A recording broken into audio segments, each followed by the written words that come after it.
Good evening, ma'am. Kromjari Norris dialogue ta thokchomang chana ma'am taram noksari ngasi Norris dialogue ting ma'am gidamuk ta pudun laksari topic se Meecham Hattoklaga Lankhre Soikhre Haiba Yaroi Ansam khogi kukizo council na sengdorak pa khogi naga ge Meecham taruk yamna tamthiba mongda makak ga hatkibagi thodok tu gi matungda kukizo council na sengdorak khiba wafam adu khogi naga sinu yaba ngamloi haiba wafam doni aduga mi hatol matungda Soikhre Lankhre haina sengdorak pasina Makogi justice nate mara laiba sing dan di pihaning bagi wafam sing tongan ba jujuk su manipur gi tongan ba singi mafam sing tampaki mafam sing da hai ba sing justice phanghan binana ba amna kan mukong sing sangsin dun lairi bani aduga hoju su yam kan namasigi issue si lotion ba nai dan lairi ba aduga mara laiba sing phadri ba adu bi issue makang ne ngasi tamjari ba topic sida khana nam gi da mukta ikoi studio dun sin dun lai beri ba panelist sing myam dam sakta ku tanza do lojage ege na kan dun sin beri ba ja HEMCHANDRA SALAM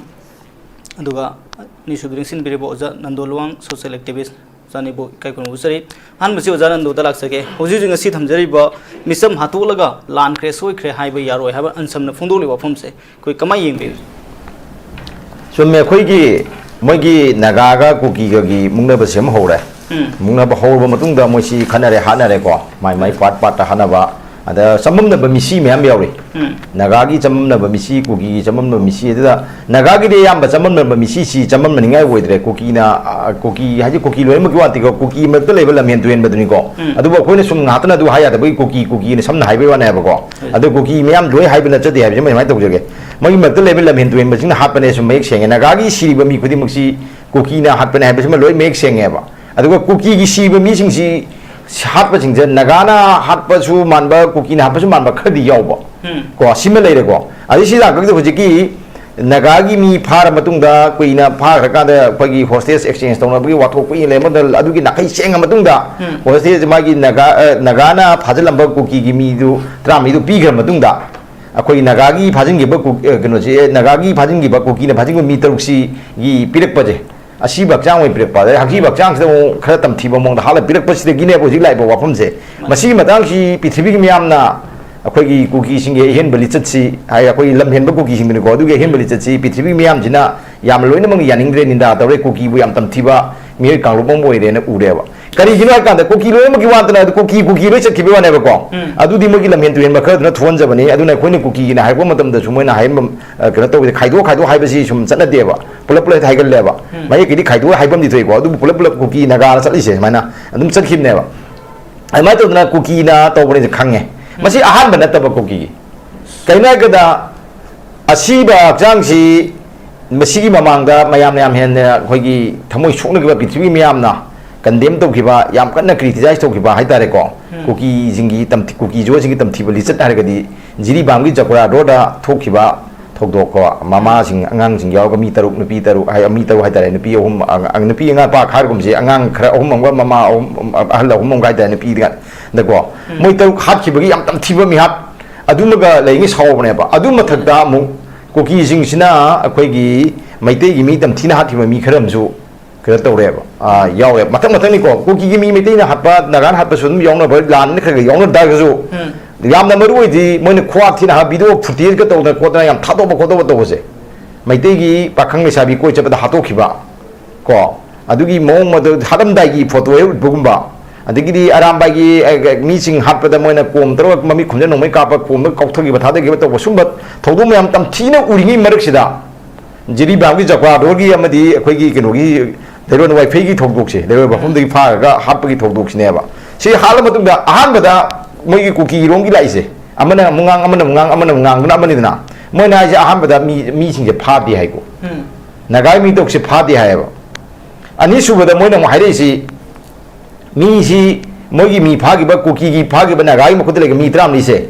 akoi gi ahing bo su asi bo su pi ro hai ba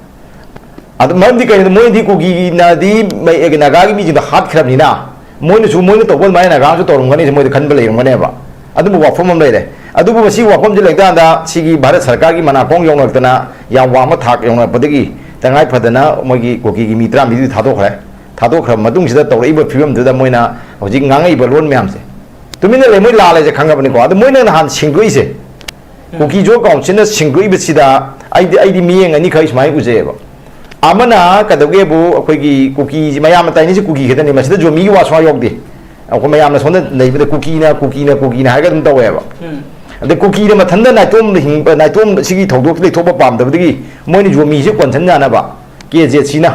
Kuki Jo council ꯍꯥꯏꯇꯥꯔꯦ ꯖꯣꯃꯤ ꯇ꯭ꯔꯥꯏꯞꯁꯤ ꯅꯥꯀꯜ ꯑꯃ ꯆꯠꯈꯤꯗꯅꯕꯀꯣ ꯈꯥꯏꯗꯣꯛꯇꯅꯕ ꯃꯣꯏꯅ ꯖꯣꯃꯤ ꯀꯥꯡꯕꯨꯁꯦ ꯀꯣꯟꯁꯤꯜꯂꯒ ꯀꯣꯟꯁꯤꯟꯕ ꯌꯥꯅꯕꯒꯤ ꯇꯟꯖꯥ ꯑꯃ ꯂꯧꯕ ꯁꯦꯡꯗꯣꯛꯄꯗ KZCꯗꯤ ꯀꯨꯀꯤꯒ ꯖꯣꯃꯤꯒ ꯄꯨꯜꯂꯒ ꯇꯧꯋꯤꯅ ꯀꯨꯀꯤ ꯖꯣ ꯀꯥꯎꯟꯁꯤꯜꯅ ꯁꯦꯡꯗꯣꯛꯄꯗ ꯖꯣꯃꯤꯁꯤ ꯃꯣꯏꯅ ꯅꯝꯗꯅ ꯄꯨꯁꯤꯟꯕ ꯃꯣꯏꯒꯤ ꯄꯣꯂꯤꯇꯤꯛꯁꯇ ꯄꯨꯁꯤꯜꯂꯛꯄꯀꯣ ꯃꯣꯏꯒꯤ ꯀꯩꯅꯣꯁꯤꯗ ꯒꯦꯝꯁꯤꯗ ꯃꯣꯏꯅ ꯁꯥꯟꯅꯕ ꯌꯥꯅꯕ ꯄꯨꯁꯤꯜꯂꯛꯄ ꯑꯃ ꯑꯗꯩ ꯑꯅꯤꯁꯨꯕꯗ ꯃꯣꯏꯅ ꯅꯥꯒꯥꯁꯤ ꯌꯥꯝ ꯎꯁꯤꯠꯇꯕ ꯂꯣꯟꯗꯥꯄꯗ ꯁꯤꯖꯤꯟꯅꯕꯒꯤ ꯇꯟꯖꯥ ꯑꯃ ꯂꯧꯍꯧꯕ ꯀꯆꯥ ꯅꯥꯒꯥꯒ ꯍꯥꯏꯕꯀꯣ ꯀꯆꯥ ꯅꯥꯒꯥꯁꯤ ꯃꯥꯒꯤ ꯇꯥꯃꯤꯜꯂꯣꯖꯤ ꯑꯗꯨ ꯕ꯭ꯔꯤꯇꯤꯁꯀꯤ ꯃꯇꯝꯗꯤ ꯁꯨꯃꯥꯏꯅ ꯊꯣꯜꯂꯝꯕ ꯑꯗꯩ ꯀꯦꯆꯥ ꯗꯦꯟꯁ ꯐꯣꯔꯦꯁ ꯈꯔ ꯊꯣꯟꯕ ꯑꯗꯨꯅ ꯅꯥꯀꯜ ꯑꯃꯗ ꯊꯝꯖꯔꯒꯀꯣ ꯃꯣꯏꯅ ꯍꯥꯏꯅꯤꯡꯉꯤꯗꯤ ꯀꯨꯀꯤ ꯖꯣ ꯀꯥꯎꯟꯁꯤꯜ ꯍꯥꯏꯗꯤ ꯀꯆꯥ ꯅꯥꯒꯥꯗꯤ ꯑꯩꯈꯣꯏꯒꯤ ꯅꯥꯒꯥꯒꯁꯤ ꯃꯆꯦꯠ ꯃꯀꯥꯏꯒꯤ ꯅꯥꯒꯥ ꯍꯥꯏꯇꯥꯔꯦ ꯅꯥꯒꯥ ꯃꯄꯨꯝ ꯅꯠꯇꯕ ꯅꯣꯏꯗꯤ ꯅꯞꯆꯕ ꯅꯥꯒꯥꯅꯦꯒ ꯍꯥꯏꯅꯤꯡꯕꯒꯤ ꯀꯣꯠ ꯑꯃꯁꯨ ꯃꯥꯅ ꯁ꯭ꯋꯥꯏꯁꯤꯗ ꯆꯨꯝꯅ ꯁꯦꯡꯗꯣꯛꯄ ꯅꯠꯇꯕ ꯁꯦꯡꯗꯣꯛꯄ ꯃꯤꯟꯁ ꯃꯣꯏꯅꯗꯤ ꯀ꯭ꯂꯥꯔꯤꯐꯤꯀꯦꯁꯟ ꯍꯥꯏ ꯈꯔ ꯑꯃꯅ ꯑꯦꯄꯣꯂꯣꯖꯤꯅꯦ ꯍꯥꯏꯀꯣ ꯑꯦꯄꯣꯂꯣꯖꯤꯗꯤ ꯍꯣꯏ ꯃꯥꯅ ꯃꯤꯑꯣꯏꯕꯒꯤ ꯋꯥ ꯉꯥꯡꯕꯗ ꯂꯩꯈꯤꯗꯕ ꯃꯤ ꯅꯨꯡꯉꯥꯏꯇꯦ ꯈꯣꯠꯇꯦꯅ ꯌꯥꯝꯅ ꯍꯥꯏꯗꯕꯒꯤ ꯍꯥꯏꯐꯦꯠ ꯍꯥꯏꯔꯝꯃꯒ ꯃꯥꯅ ꯅꯥꯀꯟꯗ ꯄꯨꯊꯔꯤꯕ ꯀꯩꯅꯣ ꯃꯌꯥꯝꯗꯨꯗꯤ ꯁꯦꯡꯗꯣꯛ ꯋꯥꯔꯣꯜꯒꯤ ꯄꯣꯠ ꯃꯌꯥꯝꯗꯨꯗꯤ ꯃꯥꯅ ꯌꯥꯝ ꯐꯖꯅ ꯍꯥꯏꯔꯤꯑꯕ ꯐꯖꯅ ꯍꯥꯏꯗꯤ ꯃꯣꯏꯒꯤ ꯑꯣꯏꯕꯗꯅꯤꯀꯣ ꯑꯩꯈꯣꯏ ꯃꯌꯥꯝꯅ ꯌꯦꯡꯕꯗꯗꯤ ꯌꯥꯗꯕ ꯃꯣꯏꯒꯤ ꯑꯣꯏꯕꯗ ꯐꯖꯖꯕ ꯃꯌꯥꯝꯗ ꯃꯣꯏꯅ ꯄ꯭ꯔꯤꯊꯤꯕꯤ ꯃꯌꯥꯝꯗꯁꯨ ꯃꯣꯏ ꯍꯪꯉꯛꯑꯦꯕ ꯑꯩꯈꯣꯏꯅ ꯅꯥꯒꯥꯅ ꯍꯥꯠꯈꯤꯕꯗꯤ ꯑꯩꯈꯣꯏꯒꯤ ꯃꯤ 34ꯅꯤ ꯍꯧꯖꯤꯛꯐꯥꯎꯗ पास्टर अहम यावना हाकिबा सी मोय मसिंग पिदरिको मी 34 अदुगा अखोइना हापे 3 खक्तनेबा 3 खक हापसिबु यामना साइंग जाबनी याम पांगदबनी याम फत्तबनी हाइरगदी 10 हापसिने कमाय तोबनो मोय अफबरा मोयसिना अखोइ कनोदगी कुकीदेन अफबने हाइनिंगिरा मोयना हांगैजे पृथ्वीगी मियाम द हंगलमनिको नगा खक्तु चैलेंज तोबदन नतनेको अदुगा मोयसिने ना फोइदे फबरा 3 हाथ अखोइबने याम फत्तब मीन हाइ मी 3 खक हाप नगाई मी 3 खक हाप अखोइसिने याम फत्तबने नगाई मी 3 खक हाप कुकी जो अखोइसिने याम फत्तबने हाइरगदी अखोइ कुकी जोगी मी 3 हाटखिबसे मसी मसीगी नगासिंदी अफबरा गाना मोयना मा हाइदना हादिसे अदुना माना नहान मोय सेंदोइ वासे सी मखाताना होजिगी नगागा कुकी साइब मई को टेंशन मोगी कॉन्फ्लिक्ट सी साइब मई सिदा अमुक थाव हैपन बने मई चाक हपचन बाइतारे अदुगा नगाबुसु अमुकसु चैलेंज तोक्सिनबा नंबर 3 पृथ्वी मियामना लान उइदु उगनु होजिगी यांग सिदा अखोइ कुकी दी अचुंबा कांबुनी हाइबदी आर वी विकेट के हाइरि माना अखोइ सी याना फत्तबा कांबुनी हाइबगी हाइरा फत्तबरा गाइजेबा मसिना ताइदी वी आर एक्सेप्शनली गुड हाइबनेबा अखोइ से एक्सेप्शनली गुड अखोइ टॉप ना अखोइ सी फबा कांबुनी हाइजेरिनेबा कुकी नाइजे आर वी विकेट हाइजे मसी अखोइ बु यामा फत्तबा अमा कांबु मला गाना माना हंगिसे पृथ्वी मियाम दा कंट्री की मियाम मालेम जी अखोइ लेबाक की मियाम दा हंगिसे मा हाइजे वी आर एक्सेप्शनली गुड हाइबनेबा अखोइ जे सी कनो फै हाइने मोना आदि नगागा तंगै पोसदा सिगी तंजाम लोगनेबा अदुना अखोइना कुकी जो अखोइना मोना हाइजेरिसे को कुकी जो अखोइना हाइदि केजे सिना हाइजेरिसे हालिबा नगागी मितौदु हाफम थोकना हालिबनी तंगाई पदना हाते यादना हालिबनी हाइबगी पोट अमसु मोइना अदमai पुरन खल्लेबा माबि तंगाई फिबन मतम लापने अदुना मोना सेंदुरे वारी म्यामसे मोना सेंदुरपा मसी मदा सेंदुरे मदा अनसमना पेंदबा फोंदोरैसे आई अनसमना पेंदा फोंदोरैसे अछि फोंदोफम थ्वे लवेबा सी अमदा बायस लेबा फेवरिटिज्म लेबा नेपोटिज्म लेबि वानतेको अमागी मागी सेंदो वारोन खुचंग कनोसिगी केजेसिगी सेंदोइबा मोंग सिंदुगी मतुंग हाइदि माने करिगिदमक इंटेंशनली करिगिदमक प्रेस कॉन्फ्रेंस हम पाइगा दु हाइदैनोबा सुमना कोइ लांग्रे खोख्रे हाइबदि केनोमा इचा हाइबियाबा माने करिगुंबा अदुगी मरुमदुदा मी 3 हाटखिबदु नुवाइतबदु खितंग तौरि खोलि हाइगो माना हाइरिबा मयाम नाकलमदि लिदरिबा वारी मयाम दुदा अमुक तौइदि लामदे सुम हाइबियादबगी असे लांगे हाइतारे गा हाइदो असमी 3 हाटखिबदि कोइ मे लांगे गा हाइतारे गा हाइबि फिल्मदुनेबा याम इनवॉलंटरी हाइबदो हाइनिंगदना हाइबरम लेदना हाइदि अदुमाइ तौना अदुमाइ लेबने दुना अनसमना मसिगी मदांगदा अखोइदि लांगे सोइखरे हाइबि यारोइ हाइजेको मसी आइदि अदुम हाइबम थोपने खले हाइरपम थोपो वाखोमने आइ माइ खंजे हाबरो माइ तमजगे यम होजि हुजि लेरिबा फिल्म सिदा जुसिंग सिदा सोइखरे लांखरे हाइबो वहि खतनि यारोइ ओइदि फिल्म से मियोइबगी मिनुंग सिदा मियोइबगी मसद नतबक याम तमथिबुंग हालकबनी मखा तावजुजा हेमचंद्र लाक्सगे हुजि हुजि लेरि फिल्म सिदा हुजि हुजि उजान थंबिरिबा इखोगी मिसम हातोलगा लांखरे सोइखरे हाइबो यारोइ अदुगा मिहात पसिंग जुजि फोबो फाबा लेत्रि ओइदि फिल्म सिदा नसि थमजर टॉपिक कमाय येबे कुकी सिदी करी हाइदुन हाइभंग खंग्रेदा मखोइदि हैबिचुएट लायर राइदुन वासी असोइबा मसुम तौख्रमिना असोइबसी ngakhadnaba honabasida asoi bisi mathang ngang ba aduniya ba moina sathare isi moin tabise aduni habitual layer haiduni adugi habit tuni moina ma ngasi malem gi miyam du thuese moina mi hat pasi naga taru hat pasi naga taru tugi wanate ko lanina akoi lan thu khanram lina samho mi khara sina wa nakan ani maki adum siri sibusida mi hat pagi mawung do kwai dagi na sathi ba tamthi ba prithvi sida adumai na amutaga ugidri ba haitare koi amazon rain forest ga lei kan hai ba koi cannibals ka adugi tai ba musang ba haitare adumai na malem ge miyam sina ma khoi ui masi ui ha ba su moi masana su yazare ba manadamdi moina sengdora iba wafam duna moi taksare ba malem ge miyam na cookie singse yam natai chada ba yam chaukat ba cannibals oina ure haina moi masana su masi yazare hai ba ni da emi tokjabane sengnadi makoi se tapthiba mine haibsi moi masani yazai emi tokjabane aduda sengdoiba khusengdu tu mi usitaba mi yogdu gibane sengna akoi soikhre apologize story and haiba du khak natam apologize do moi hoji hairi se ma moi nabu yam phajaba mo hairi ni apologize story bodo was not admission of responsibility for Naga civilian killing. Swana musu hairi buko. Sini abis hindoi ba kuch hindoi si. Adu man full responsibility tu ma lobang moi hai. Moi na adu ki hat adu ki responsibility nate the humanitarian ground ngasagi misi dugi mi hat dugi nate chada dugi moi hindoi pani hai na moi na sum hai ba ma ka yauri buko. Sini makoi da koi paring turing kari haidong nung khangde haining bada haiba haitari nako sini ati ama sisida aina haining ide mi hat pa mi dun sen dokta dana mi hali lup ama haitari nako mokoi ju lupam dare mani kulai pai ba lo na yabra yadabra adu ama lermani suze sena haragadi hajukti lo na yabadong nu ure mayam lo na yaba khoi license peer ga extortion to honaba laihan ba adugumba group singwin urabane adu makoina sengdoktadana KZC na aidi masi haining dabane KZC ka ji sum paning dabane bako cookie jo council kaina moi si punjana ba yadri badu akoina hekta khoi join tokshin bi badong na khoi moi maming je pallagi hena maming chalam dong no thoe adu ai masi ai kaya di haidabane adubu masi gi matang sida haiba particular organization duna hairak baduna haidi adana hairabane ada moi haisida moina sengdoktadana KZC na sengdoi sinadi KZC se nongmai paiba mihat pa cannibal singdugi authority mo oirabra hangbiaris ma authority mo ina mana singdo ibidugi maramji ma authority ne singdo ine aduga cookie coding maki ma se authority natte haibsidi nga si amuk ngasagi zombie student organization na hair pasida uye zombie singjina mo haire hariba KZC se mohalugdi haibne mohalugde ma recognize tawde adu ma se adugumba mahutchinba organization amusu natte amukso haire adu eradi ma sidi organization si organization se cookie kudingmaki cookie jo kudingmaki mahutchinba su oidaba organization oirgadi cookie militant singdugi authority amani haibsi lobam toe maramaduna hajuk phauba phaba ngamdribase hariba mihati na hatkiba kwat to the chenabasing hajuk phau phadribase mase hariba cookie jo council gi luchingbani haibasing do phar kanda thokani en khalle maramdi mogi mohut silaga mana sengdokpun ngami natra adurdi mahakse makhoi se hariba mihat basing dugi authority mu oire haibane sini akoina yengbe yarise makhoi gi matakta akhoi gi adum FIR se lokholaga book tobudi yarabajane adubu akhoi gi government gi makai degi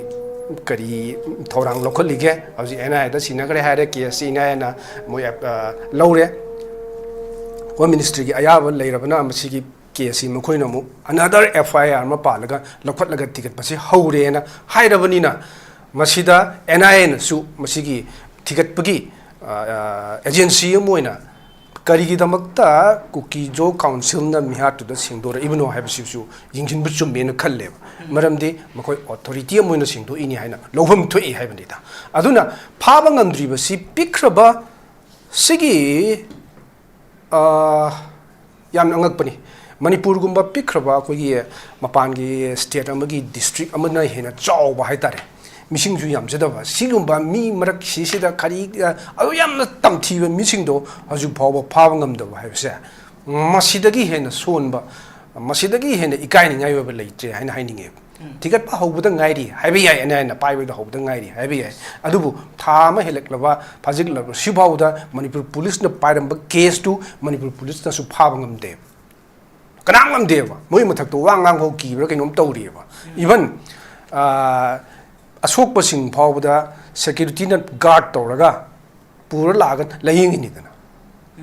masina haining ise karino masina takning ise karino haibuduni da adunani ngasa aina hek hobda haijugiba makoisi license to extortion license to kill in moida license people ga chap manaraga haji act taw leire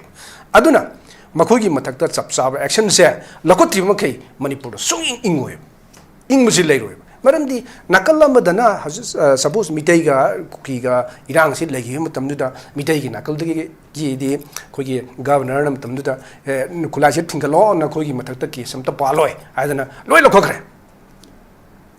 bako aduga somdana asom mai kaidudana koidi haji nukulai pikatpa matam sadri na pikatre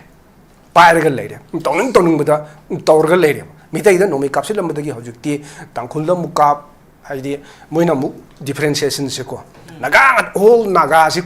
nukunjindana basi honeba maram di particular community amada lanje tabani hairgadi loina mo yaura gadi thengna bo wani na pabra adumusu msingna ningai oiri ko tangkhulda mo hai adagi somna zilerang sindani mo hai tawraga lanse kari haini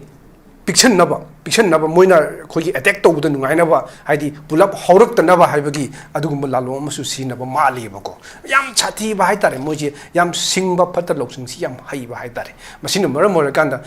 mokoi se indiana adagi manipur government nasu lona yaba amadong no uhalisi maramdi su tonare kaim kanda bada sudo chathara mina mokoi je phawa pun yadre haidana mokoi singdu mokoi gi kem ta pham chana leihanba khulai sing phajana sek tawbra adu su tawde adum free da thado ga lei adunani sigi phibam sitadi manipur da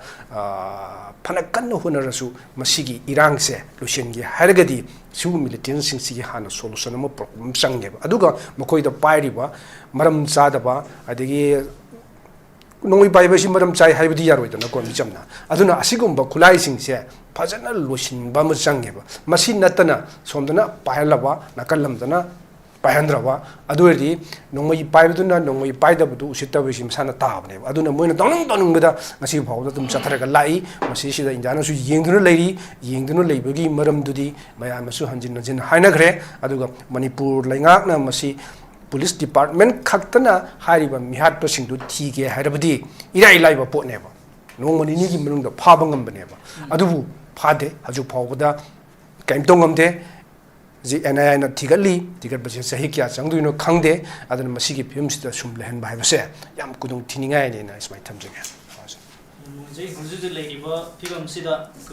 irang silosinna ba duga tholiba thoduk tam thiraba thodok singsi losinna ba pambai singdu government matam sana thabu lokhalagadi oigani haibani madu huju phawbugi oina di miyamna madugi lambi dum udri haibaduni yam hoje makha tabsu oja meibonda laksage jamebon ngasigi thamjaribaikogi ansamna phungdoki wafamni aduga ngasigi maruina makoina masida palliba sida ikogi naga sing makoina sengdorokpa kejet sina sengdorokpa matamda sengdolokbada natana makoina kasa naga haibu wafam makhak palliba si UNC ni yam kan yaningda ikogi ansamna kan yam kan yaningda ba ikogi naga sing bu ikai ba pibani aduga makoina hari wafam si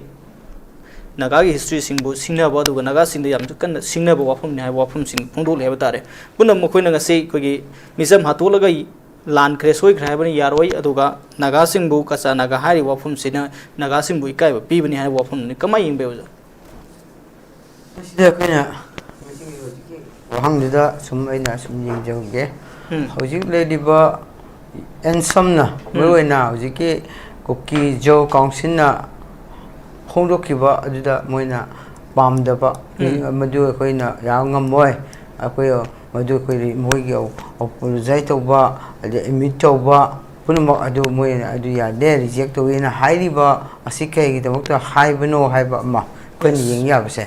ꯑꯗꯨꯒ ꯑꯅꯤꯁꯨꯕꯗꯅ ꯀꯩꯒꯤꯗꯃꯛꯇ ꯀꯨꯀꯤ ꯖꯣ ꯀꯥꯎꯟꯁꯤꯜꯅ ꯃꯁꯤ ꯑꯩꯈꯣꯏ ꯃꯗꯨ ꯑꯩꯈꯣꯏ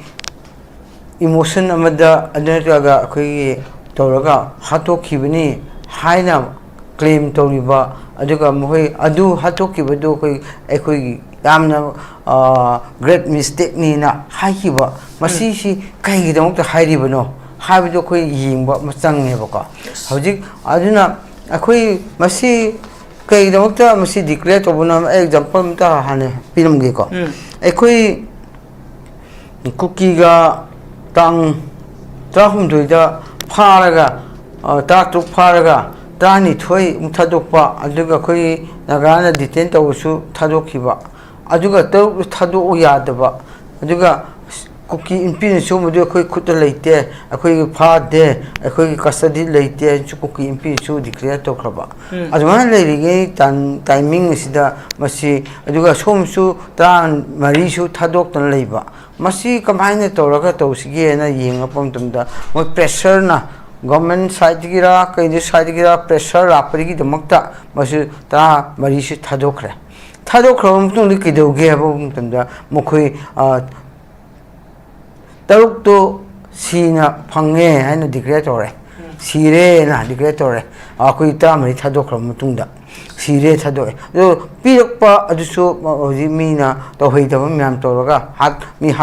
ꯊꯤꯅ ꯍꯥꯏꯕꯗꯣ ꯄꯤꯔꯛꯑꯦ ꯀꯣ ꯑꯁꯤ ꯑꯃ ꯃꯣꯏ ꯗꯤꯀ꯭ꯂꯦꯌꯔꯁꯦ ꯃꯣꯏ ꯃꯗꯨ ꯊꯥꯗꯣꯛꯈ꯭ꯔꯕ ꯃꯇꯨꯡꯗ ꯁꯤꯅ ꯄꯤꯔꯛꯄꯅꯤꯀꯣ ꯅꯝꯕꯔ 1 ꯅꯝꯕꯔ 2ꯗ ꯍꯟꯗꯛ ꯑꯃꯨꯛꯀ ꯀꯃꯥꯏꯅ ꯇꯧꯒꯦ ꯁꯤꯔꯤ ꯍꯥꯠꯂꯤꯕ ꯃꯤꯁꯤꯡꯁꯦ ꯑꯩꯈꯣꯏ ꯂꯩꯔꯣꯟ ꯕꯥꯏꯐꯩꯒꯤ ꯗꯤꯖꯤꯒꯅꯦꯇꯦꯗ ꯀꯦꯝꯞ ꯁ꯭ꯋꯥꯏꯗ ꯂꯩꯕ KNFPꯅꯦ ꯈꯣꯠꯅꯦ ꯑꯗꯨꯒ ꯂꯩꯔꯣꯟ ꯕꯥꯏꯐꯩ ꯄꯕ꯭ꯂꯤꯛꯁꯤꯡ ꯆꯦꯟꯅꯩ ꯈꯣꯠꯅꯩ ꯐꯥꯔꯒ ꯃꯤꯂꯤꯇꯦꯟ ꯁꯤꯟꯅꯩ ꯈꯣꯠꯅꯩꯅ ꯃꯗꯨꯒꯤ ꯑꯀꯟꯕ ꯅꯥꯒꯥ ꯁꯥꯏꯠꯇꯒꯤ ꯑꯀꯟꯕ ꯄ꯭ꯔꯦꯁꯔ ꯂꯥꯛꯑꯦ ꯄ꯭ꯔꯦꯁꯔ ꯂꯥꯛꯄꯗꯨꯗꯒꯤ ꯑꯩꯈꯣꯏ honourable home deputy chief minister ꯐꯥꯎ ꯔꯤꯖꯥꯏꯟ ꯇꯧꯒꯗꯕꯅꯤ ꯃꯣꯔꯦꯟ ꯒ꯭ꯔꯥꯎꯟ ꯇꯧꯒꯗꯕꯅꯤ ꯃꯁꯤ ꯇꯧꯔꯤꯕ ꯃꯈꯣꯏꯒꯤ ꯍꯁꯕꯦꯟꯒꯤ ꯃꯔꯤ ꯂꯩꯅꯕ ꯑꯣꯔꯒꯅꯥꯏꯖꯦꯁꯟꯁꯤꯡꯒ ꯆꯦꯟꯅꯔꯕꯅꯤꯅ ꯃꯥ ꯔꯤꯖꯥꯏꯟ ꯇꯧꯒꯗꯕꯅꯤ ꯍꯥꯏꯕ ꯅꯥꯒꯥꯒꯤ ꯁꯤꯚꯤꯜ ꯑꯣꯔꯒꯅꯥꯏꯖꯦꯁꯟꯁꯤꯡꯁꯤꯅ ꯗꯤꯃꯥꯟ ꯌꯥꯝ ꯀꯟꯅ ꯇꯧꯔꯦ ꯗꯤꯃꯥꯟ ꯌꯥꯝ ꯀꯟꯅ ꯇꯧꯔꯛꯄ ꯃꯇꯝꯁꯤꯗ ꯑꯗꯨꯒ ꯃꯗꯨ ꯇꯧꯔꯛꯄꯒ ꯂꯣꯏꯅꯅ ꯍꯧꯖꯤꯛꯀꯤ ꯂꯩꯔꯣꯟ ꯕꯥꯏꯐꯩꯗ ꯂꯩꯕ ꯃꯤꯍꯥꯠꯄ ꯇꯦꯔꯣꯔꯤꯁ ꯃꯌꯥꯝ ꯍꯥꯏꯕ ꯇꯥꯔꯗꯤ KNFP ꯑꯗꯨꯒ UKNA ꯑꯗꯨꯒ KRA ꯂꯩꯔꯒ ꯃꯤ 100 ꯍꯦꯟꯅ ꯂꯩꯕ ꯗꯤꯖꯤꯒꯅꯦꯇꯦꯗ ꯀꯦꯝꯞꯅꯤ ꯃꯗꯨꯗ ꯃꯁꯤꯒꯤ ꯂꯩꯔꯤꯕ ꯁꯁꯄꯦꯟꯁꯟ ꯑꯣꯄꯔꯦꯁꯟꯅ ꯂꯩꯕ ꯑꯗꯨꯒ ꯂꯩꯇꯕ ꯌꯥꯎꯔꯤ ꯀꯦꯗꯔꯁꯤꯡꯁꯦ ꯃꯈꯣꯏꯁꯤ ꯍꯧꯖꯤꯛ ꯅꯥꯒꯥꯁꯤꯡꯅ ꯃꯗꯨꯒꯤ ꯄꯦꯟꯗꯕꯒꯤ ꯃꯤ ꯑꯁꯤꯕꯒꯤ ꯄꯦꯟꯗꯕꯒꯤ ꯂꯝꯕꯤ ꯊꯣꯡ ꯂꯣꯏꯅꯃꯛ ꯊꯤꯡꯉꯤ ꯆꯠꯊꯣꯛ ꯆꯠꯁꯤꯟ ꯌꯥꯗ꯭ꯔꯦ ꯀꯥꯡꯄꯣꯛꯄꯤꯗꯒꯤ ꯁꯩꯀꯨꯟ ꯐꯥꯎꯕ ꯌꯥꯗ꯭ꯔꯦ ꯀꯥꯡꯄꯣꯛꯄꯤꯗꯒꯤꯅ ꯑꯇꯣꯞꯄ ꯈꯨꯟ ꯑꯃ ꯐꯥꯎ ꯆꯠꯄ ꯌꯥꯗ꯭ꯔꯦ ꯆꯨꯔꯥꯆꯥꯟꯄꯨꯔ ꯐꯥꯎꯕ ꯌꯥꯗ꯭ꯔꯦ ꯂꯦꯡꯕ ꯌꯥꯗꯅ ꯂꯩꯔꯦ ꯈꯨꯠꯂꯥꯏ ꯄꯥꯏꯕ ꯃꯌꯥꯝ ꯄꯨꯟꯅ ꯂꯩꯔꯦ ꯃꯁꯤꯗ ꯀꯃꯥꯏꯅ ꯇꯧꯒꯦ ꯃꯁꯤ ꯄꯨꯝꯅꯃꯛ ꯑꯁꯤꯗ ꯂꯩꯔꯤꯕ ꯇꯥꯏꯃꯤꯡ ꯑꯁꯤꯗ ꯀꯨꯀꯤ ꯈꯣꯟꯒꯤ ꯃꯣꯏꯒꯤ ꯁꯤꯚꯤꯜ ꯑꯣꯔꯒꯅꯥꯏꯖꯦꯁꯟ ꯑꯣꯏꯁꯅꯨ ꯑꯃ ꯑꯣꯏꯁꯅꯨ ꯀꯩꯁꯨ ꯑꯣꯄꯤꯅꯤꯌꯟ ꯄꯤꯗꯦ ꯑꯗꯨꯒ ꯃꯗꯨꯗ ꯑꯦꯗꯚꯥꯟꯇꯦꯖ ꯀꯃꯥꯏꯅ ꯂꯧꯈꯤ ꯍꯥꯏꯕ ꯑꯃꯗ ꯃꯗꯨ ꯀꯦꯗꯔ ꯃꯌꯥꯝ ꯑꯗꯨ ꯀꯃꯥꯏꯅ ꯇꯧꯒꯦ ꯍꯥꯏꯕꯨ ꯃꯅꯤꯄꯨꯔꯗ ꯂꯥꯛꯂꯤꯕ ꯀꯣꯕ꯭ꯔꯥꯁꯤꯒꯤ ꯃꯇꯦꯡ ꯂꯧꯔꯒ ꯃꯈꯣꯏ 100ꯁꯦ ꯀꯣꯝꯕꯤꯡ ꯑꯣꯄꯔꯦꯁꯟ ꯃꯤꯡꯗ ꯃꯁꯤ ꯆꯪꯁꯤꯜꯂꯒ ꯐꯥꯕꯒꯤ ꯃꯍꯨꯠꯇ ꯂꯩꯕ ꯆꯠꯊꯣꯛꯄ ꯌꯥꯗꯅ ꯂꯩꯕ ꯀꯦꯗꯔꯁꯤꯡ ꯃꯌꯥꯝꯗꯨꯕꯨ ꯃꯣꯏꯅ ꯔꯤꯁꯀ꯭ꯌꯨ ꯇꯧꯔꯒ ꯄꯨꯊꯣꯛꯈ꯭ꯔꯕ ꯃꯇꯨꯡꯗ ꯑꯁꯤꯅꯦꯕ ꯃꯈꯣꯏ ꯃꯗꯨ ꯔꯤꯁꯀ꯭ꯌꯨ ꯇꯧꯗ꯭ꯔꯤ ꯐꯥꯎꯗꯤ ꯃꯣꯏ ꯀꯩꯅꯣ ꯃꯈꯣꯏꯅꯅꯦ ꯀ꯭ꯂꯦꯝ ꯇꯧꯗꯦꯕ ꯃꯣꯏ ꯍꯦꯛ ꯔꯤꯁꯀ꯭ꯌꯨ ꯇꯧꯊꯣꯛꯈ꯭ꯔꯕ ꯃꯇꯨꯡꯗ ꯃꯈꯣꯏꯅꯅꯤ ꯍꯥꯏꯕ ꯑꯦꯗꯃꯤꯠ ꯇꯧꯔꯦ ꯍꯥꯏꯅ ꯑꯩꯈꯣꯏ ꯁꯨꯃꯥꯏꯅ ꯇꯧꯔꯦ ꯈꯣꯠꯂꯦ ꯀꯨꯀꯤ ꯖꯣ ꯀꯥꯎꯟꯁꯤꯜꯅ ꯗꯤꯀ꯭ꯂꯦꯌꯔ ꯇꯧꯕꯤꯔꯦ ꯀꯣ ꯄ꯭ꯔꯦꯁ ꯀꯟꯐꯔꯦꯟꯁ ꯇꯧꯔꯒ ꯑꯣꯄꯟꯗ ꯍꯥꯏꯕꯤꯔꯦ ꯑꯁꯤꯅꯦꯕ ꯃꯣꯏ ꯇꯥꯁꯦ ꯉꯁꯥꯏ ꯃꯤ ꯇ꯭ꯔꯨꯞꯇꯁꯨ ꯁꯤꯅ ꯂꯥꯎꯊꯣꯛꯇ꯭ꯔꯤꯉꯩꯗ 14 ꯊꯥꯗꯣꯛꯈ꯭ꯔ ꯃꯇꯨꯡꯗ ꯁꯤꯅ ꯄꯤꯔꯦ ꯑꯗꯨꯒ ꯍꯥꯏꯔꯤꯕ ꯃꯤ ꯍꯥꯠꯄ 100 ꯃꯌꯥ ꯂꯩꯕ ꯇꯦꯔꯣꯔꯤꯁ ꯃꯌꯥꯝ ꯑꯗꯨꯒ ꯃꯤꯂꯤꯇꯦꯟꯠ ꯃꯌꯥꯝꯗꯨ ꯀꯣꯕ꯭ꯔꯥ ꯆꯪꯉꯒ ꯔꯤꯁꯀ꯭ꯌꯨ ꯑꯣꯄꯔꯦꯁꯟ ꯃꯃꯤꯡꯗ ꯔꯤꯁꯀ꯭ꯌꯨ ꯇꯧꯔꯕ ꯃꯇꯨꯡꯗ ꯑꯩꯈꯣꯏꯅꯅꯤꯅ ꯑꯦꯗꯃꯤꯠ ꯇꯧꯔꯦ ꯇꯣ ꯑꯁꯤꯁꯤꯅꯦꯕ ꯑꯩꯈꯣꯏ ꯌꯦꯡꯕ ꯌꯥꯕꯁꯦ ꯃꯁꯤꯒꯨꯝꯕ ꯇꯥꯠꯁꯤꯡ ꯃꯌꯥꯝ ꯑꯁꯤꯅ ꯑꯁꯤꯒꯨꯝꯕꯒꯤ ꯃꯑꯣꯡ ꯂꯩꯕ ꯑꯁꯤꯗꯅꯤ ꯑꯩꯈꯣꯏ ꯑꯦꯟꯁꯝꯁꯤꯅ ꯄꯦꯟꯗꯕꯒꯤ ꯃꯁꯤ ꯌꯥꯔꯣꯏ ꯍꯥꯏꯔꯤꯁꯦ ꯑꯗꯨꯒ ꯃꯈꯣꯏꯒꯤ ꯑꯃ ꯐꯠꯇꯕ ꯑꯃꯈꯛꯅ कमाने तो गया वो मी सीरे या मोई हाले ना क्लेम तो रे को जीती मोई जो मखोई की कन्या मित्रा मई थादो पिगरा अदुगा केदर सिंगसु रेस्क्यू तो बिना ओदी हिंगबगी लंबी ले रे अदुना ओपन द कोई चैलेंज तो वो मोंग दा एकोन हाटपनी डिक्लेयर तो बिरेबा मधुगदी मधु डिक्लेयर तो बिबगी दो अनि थोना लोबी है अफबना फटवा कई मोने तो चैलेंजिंग मुद यावगा तो चप माननेबको नखोई मीदो एकोन हाटपनी है ना का अदुगदी हाटपनी हारुबदगी कइदोरे हाटपनी हारबदु खक नतना अदु खक नतना मोइना रमन सिंहबगी मोंगदुदा स्टेटमेंट खर याबा मदु मतमदा कोइन सिखिबा सि सुमाइ सिखिबा कुकी सिंह सोइ ला सिखिबा कोकिबा असि मियाजु पल्लेबा अदुगदी मदु स्टेटमेंट अदु पल्लिबदुना तापुदी अला मसि सिंगसि हालुबगी दमक्ता अखोइ मसि मखोइ तोकसु दुम हाटपनी हाबगी रोमदा नसुम चलौबि याबा लंबी अमा लेयबको अदुगा कुकी जो सिंगसि असि हाइबा अर्थासि अनि थोक लोबि याबको खौजि लेलिबना नागा सिंगदा ओपन चैलेंज तोबा और मणिपुर की प्रजा मियामदा ओपन चैलेंज तोबगी मोंगदा अमक अखोइना फोंगना अखोइना हालबनी हाइबा का मोंगदा जो एपेक्स बॉडी अमा हाइतारे मोइ जो कुकी जो काउंसिल ना हारप मतमसिदा अखोइ अदुरोमदा अमा येंगनी अनि थोबदना हाइरिबा कुकी जोना हाइरिसे कना हाइमनो कुकी जोना हाइमसे कना हाइमनो कुकी त्रा मरिबु थादो हाइसे कना हाइरकपनो मसी सिंसे दुम येंगसेबा कुकी त्रा मरि फारि मतमदा थादोक तबि आदे प्रेशर पीस कना नोबा अदु कनानो मिनिस्ट्री ऑफ कनियो यूनियन होम मिनिस्टर की खुद यावदब नते यावरेबका अदु असिगी खुद अमा अदुना हंदकना मसी नंग कइगिनोक्ता नागा सिंगी प्रॉमिस तो बखोरंबा मयाम थादोकनबा हाइनबम तंद थादोक पिरे अदु नोय सिनि पिरे अदु गिदि नखोइ लाले हाइजो और नखोइ सु अखोइना डिक्लेयर फजन तौबिरो अखोइ सोर हाटपनी हारसु अमा तौसु नोय हाइतबि यादेना कनागुंबा मन्ना मोइदा प्रेशर पिरबरा बा मोइ प्रेशर पिबगिन बक्ता मधु दमक्ता मोइना फोंगना लावबो ओइरमसु याय अदुवा लावरप मतमदा थमोइ सेंगदे हाइना लोबि याबा मक आइदा हाइजेगेबा मोइना दि लावरे अखोइना हचले खोलेना तौरे अदुमतुंदा 25 जून दा हाइरगा 26 दा मुगा तोंगाबा सेम ऑर्गेनाइजेशन दगी नमुगा मोइगा स्पोक पर्सन ना मुगा क्लैरिफिकेशन थोए का अदु अखोइ कंकुन तौरे हाइरे अदुगा अनि सुबदेना कमाइन तोइ कुकी जो काउंसिल यावरिबा अखोइगे जौमी काउंसिल ना मोइ अदुदा मोइना ngangi बखोदिबा अदुदा कोइ काउ इंवॉल्वमेंट लेते अदु अखोइ खंगदे अखोइ काइसु खंगदे ना मोइना हाइरे अदु मतुंगदा अदु हाइना मोइ कनुगी इंडिजिनस ट्राइबल कनुगी ICHEL लेफ्टो ICHEL लेफ्टगी अखोइसु विड्रॉ तौजरेना हाइ अजु स्टेटमेंट थोए तो असिगुंबा थोलिबा पुनम असिदा होजि हाइरिबा प्रेशर मलेगा हाइहनबगी दमक्ता मोइ मार्क्स डिफरेंसेस थोपा मा नतगना हाइरिबा नोइना कुकी जौना ओपन ओइना नागा अमबो हालेना हाइरिबसे अखोइ जौमी काउंसिल दि यावदे अदुना नोखोइगी वादु खोइ चपियादेना विदिन कुकी ना हाइपनी हबदो सबचान जौमी काउंसिल ना का जोमी काउंसिल सिना मोइ ब्लेम पीबो सब मानेबो विड्रॉ तो ना पद अदुमाइना लापो मतमदा ए जगे अदु मसी पुनम असे तोरिबो लीला पुनम से कुकीना लांग थाक थारागा मुखोइ गिन मक्ता हजिक तरु हातो पदु पी दिंगे दा तामे थादो हनबा अदुगा हाकी बतु अदुबु हालिबो मेरिटन म्याम दुबु कुकी केएनएफ ना चेनबो पुनम अदुबु लेलिबो अदु सिंजु गवर्नमेंट की थ्रू कोब्रा रागा कॉमिंग ऑपरेशन मिंदा रेस्क्यू तोर पुथोखरबा मतुंगदा मको अखोइना हैपनी हैव डिक्लेयर तोबका मसी कइगिनो त रेस्क्यू तोबसे मोइ तोबनते हाबिदि यारोय मको चथोप याद्रबनेबा दुगा कॉमिंग ऑपरेशन लापदसु आइ असे कॉमिंग ऑपरेशन लापदसु मोइ से लाक्टर चेनथोप याद्रबनि मोइ चेमनते मोइ पुथोखिबनि हबसे आम राउंड सनदि यम नोइसे हुजि लेडि फिल्म सिदा कोब्रा सिसु असो हंगमा आदि मणिपुरदा लालिबो कोब्रा सिसु करम मखलगी कोब्रा नोय बदो पब्लिक मियाम दगी हंगना बो हंगदनि ओजान थंबे से यम noise นี่สุบกันนู้สิโอจันนั่นดูมาขัดตาสิลักษณ์เกี่ยวกับสิ่งเลยฟิล์มสิเดียวจันมีฮัตประสิงคือมาสานสุยาจาระบะคุกิโจกองสุนนะคุยนะคุกิอิโมชันดาคุกิเปลี่ยนเดบัดกี้สองนิ่งบัดกี้คอนโทรลงมาหูดบัดกี้ฮัตกี่วันนี้ให้ว่าพุ่งจะฟุ้งตัวเราฟ้าวะมีเซนเนอร์บัดดูกับมาคุยแต่ฟ้าบัดพุ่งบัดกี้ทุกๆก็มาแต่ทุกทีอันดูกับมาดูกี่มาหูตาคุณงักเชื่อรูปะมีในลันดารักบะอีกนับสิ่งลันดารักพอได้คุณงักนั่นบัดนี้ให้ทุกเชื่อรูปะคุกิไม่ได้กี่น่าสิ่งบ่อยนะฟ้าเรามาตุ่มได้คุยตรงวันโอเคสมัยอัมพาแล้วก็คุยสิ่งแล้วท้าจินบัดกี้ทวงมาคุยสิ่งมันสุ่มต่ำอย่างมารักแต่คือมันฮัตเตอร์ว่ามียิงแล้วเพราะให้สิ่งนี้มันดีวางนั่นได้เหตุใดก็ไม่ยิงไปจิกี้กันว่าสิเลยดิเซ่นานกี่เกจิสินะมวยน่ะเชิงตัวปุ๊บแต่ไม่ยามนะเอโพโลจีโต้เร่เอโพโลไจส์กันว่ามิสเตอร์แมนมันทวกเร่เพรสกันเพรสตัวให้เนี่ยว่ะแต่เชื่อมาดีมาดูนั่นเตี้ยว่ะมวยเอโพโลจีโต้เตี้ยก็ไว้เดเอโพโลจีไอ้พวกทำมวยเดเอโพโลจีโต้ไว้พวกทับก็ไว้ก็แค่เนี่ยว่ะมวยเอโพโลจีสุดโต่งเตี้ยสิ่งนั้นปะเนี่ยอามุกเองนะมวยเดไม่ยามแต่เซลินจิงอามุกเลยนะหายไปเนี่ยว่ะมวยเดแต่ไม่ยามนะก็มวยเดสปังมีไม่เนี่ยนักการที่มีตัวมักกันมาดูยามปังกับเนี่ยก็หายไปตัวอะดูกันเดี๋ยวให้กันหนูสิ่งนี้มาให้สิมาดูมวยกี่สเตทเมนต์ดูด้าแต่เด็กปันดูชุมาดูกี่นุ่งกี่เช่นที่กันดูด้าไอ้คุยกูกี่จัวด้าปังกับเนี่ยก็เดี๋ยวให้กั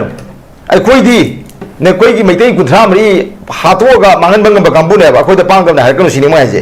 กบฏเนี่ยคุยทิ้งกันไว้กันด้าไม่ได้มีอันคุยทิ้งกันแล้วกันด้าไอ้คุยที่คุยทิ้งกันไว้เซปเรตเมสเซจปีที่บอกคุยช่วยทิ้งกันไว้นะพงนะเจริญสวัสดิ์กัมพูเนี่ยคุยดีคุยทิ้งกันแต่ไม่ได้ทิ้งกันไว้พงนะเจริญสวัสดิ์กัมพูนี่ไอ้คุยแต่ปังกับเนี่ยให้กันให้ไปอัดเนี่ยมาให้สิเช่นนะแต่ก็ยี่กันว่าตีนโอปันสักกันไหนก็ตีนโอปันได้หลักไปอะไรให้บะมีงำบะมีเนี่ยคุยดีเชื่อมได้เฉลี่ยสองงำบะมีนี่จุดสามปุ่นมีตรังกันได้หลักกันไหนให้บะตั้มได้หลักไปเลยจุดสามปุ่นได้พอพูดฟังไว้กันวานิ่งตัวงำบะมีเนี่ยคุยดีคุยจะปังตัวไหนให้กันโน่คุยจะกันบะกัมพูนี่นู่นมีคุยจะปังกันคุยดีปุดิเชื่อมกันเซ่นู่นอินฟานได้หลักได้คุยดีปุดิเชื่อมทุกยี่คุยกัมพูกิดาคุยกี่มากี่พัมบัมบัมก็ออฟฟิศของก็สมัยน่ะสารบังกัมบะตัวบะกัมพูนี่อาสามในพันเนี่ยพอไว้คนเลยกันนู่นเชื่ออิมพันเดอร์นั่นก็มณีปุรีตัวพุ่มจะได้อาสามในพันยังกันมันนี่คนเป็นนี่กันโตกันเลยกว่าอิมาอีเวนต์มาฟีทงในกลางลาวที่ต่างถูกพยายามทำทีแบบกัมพูนี่กันอาสามในพอดีคุยขุดมีจะแบบกัมพูนี่นู่นโคบรานะบารัตแต่มามิ่งตาประดาคอมมานโดบัตตาเลียนโฟดีโจรุแอคชั่นกันนะเชียร์ปีที่ขังกันเลยเสียมือคอมมานโดเนกันเลยแบบเชียร์ปีเมื่อตอนเน็กซ์ไลน์น้ำตาบังกับกัมพูนี่กันเลยไปดูคุยนะนิมินี่ฟ้านะคุยมาแต่พันบังกับกัมพูนี่ตีอาดูนะคุยยังพอบังกัมพูนี่คุยจะเสียเลี้ยงตัวกันนู่นhai nơi cũng vậy naga kacha naga ni nơi đi naga lấy cái hôn naga uri nên naga các cái gì bao cái cái số kỳ đi cả hai cái gì wari này ba mà làm nó xuống đó cái kỳ số sinh sinh là sẽ apology to rồi mi hát được cái apology cho rồi hát đã đi apology này đi apology to đi mới cái đi đi video nào ba mới đã đi im lâu rồi xuống đi việc ba lô cái người bom thì mới lâu rồi ba ngắm cái phao xuống ngắm đây nè cái này là phao rồi hai đi ngắm rồi đó po này ba à đôi khi đồng tâm mới là mi là lắc này này ba à rồi cái gì lắc nào ba đóมีคนด่าเสียว่าให้มากันเสียก็อีกนู่นกี่สิจะล้านกันให้ตาเลยนู่นกี่มีตัวหัดคิดสิการสมัยก็ชิดทั้งหมดเดียวดูกี่มาดุมได้เนี่ยสายจะกี่ตัวเสียแต่ง้างเนี่ยแบบกำจ้องหุ่นแบบง้างแม่ตัวไว้ปริยังจริงด้วยอย่างกำจ้องมาดูกี่ไว้ปริยังจริงด้วยนั่นแต่ว่าพงพวกแต่ว่ามาคนตัวก็ว่าคุยบอกเกี่ยวเลยแต่ว่ามันนุ่งจะชี้เลยมีเสียงด้วยอย่างว่าอะดูนะมวยเด็กหายจีมวยเด็กหายจีคุยแต่ปังแต่เนี่ยได้ให้กันไว้เป็นไงวะยามนกเลี้ยงใหม่ยังไม่ไปวานในมวยตัวนี้อะดูนะฮาลิโดคุยฮาลิโดอะดูมันมีชีโดมาข้าตาบ้าดูมันมีชีไม่ยามทั่วกินเนี่ยให้ไปกี่อินกินน้ำจะพอดีวะอะดูก็มีชีน้อยนะคุยกี่มีตราก็มาดีฮัดขีดเดินนะเข็มตัวเดียวคุยกี่มีตัวฮับคุยยามตั้มที่นะคุยจะสิงเลยดียามที่ตัวกันเนี่ยให้ไปไหนวะอะดูมายามนะยามพัชบ้าวันถูกตัวหันแล้วก็คุกกี้โจ้จริงๆ apology ตัวเลยคนเลยกันตัวนะมวยกี่ตัวเลยคนเลยกันหันเนี่ยคนตัวกันเนี่ยวะอะดูมาใช่ตัวมวยตัวอยู่โพชิดีมายามไหนดี apology เนี่ยลงเดคุยตัวอยู่โพชิดาอามุก็สุลานชิงก็เป็นลานกี่เราชุลปกว่าอะสามเลยพันละคุยมีเส้นไว้เด้ก็ปลาเราคุยมิเส้นไว้เลยหายไปกุมบกี้ปวดมันเนี่ยแบบ direct ชิ้นได้ตัวจุ่มมาดูกินนุ่งเดือดสิเลยไปกินตัวนี้มันเนี่ยตัวสิก็ปลาก็จะเก็บก็มาหวังเลยก็ปลาตัวกำมันตัวนี้ก็เลยจะว่าดีจัวรูดเอ็กซ์กี้ไปตัวปักขันนะว่าทับมันมีตั้งแต่ขันกันเลยก็ปลาสิกำมันตัวปัตตาเลียนพอดีจัวรูดเอ็กซ์ได้เป็นไงบ้างสมัยเนี่ยก็ปลาสิลินก็ปลาตัวนี้บ้าอะดูก็ปลาตัวก็มาโอเคก็มาว่าขันตาแต่ว่าขันมาก็เขาสั่งแต่ตาเลยแต่ไอชุดเลยไปตัวอะดูไม่เลยก็ได้บ้าชิคกี้พายเลยลิโนบ้าคุกกี้จวนตัวคนเนี่ยบ้านนู้นไม่ใช่กันไม่ได้ให้มีแต่ไม่ให้เจ้าตัวนี้ยำลิงเนี่ยยำกันไม่ได้ก็ให้ไปกี่ปวดตัววาลกี้ไม่ยำแต่ก็หลอกถอยตัวเขาจะกันไม่ได้ให้ไปกี่อิงกิตอันปีนี่ตัวน่ะมันคุย apology ตัวคนเนี่ยไม่ยำในส่วนที่ apology ตัวคนเนี่ยนะสมจัดเองก็มาดู apology ที่ว่าให้ไป apology นี่บัดทำไมด่าอามาดีมันนึงด่ามากี่ตกทัวร์ปัตตาบุชิงเดียมาดู apology เนี่ยเต้มาดูสิ่งเนี่ยเป็นอะไรเสียเลี้ยงจำเป็นอะไรบ้า aduni da mai thamjage adu dana masi yam tarai ta logum thokte da ansam na su madu tarai ta log dana ansam gi wa phom madu reaction to pa di tonga to na ra gi body sing su reaction to pose makoi gi attitude na to pa na wa phom je mai thamjage yam ma je le film sida sai ko jan sai cobra gi thong sai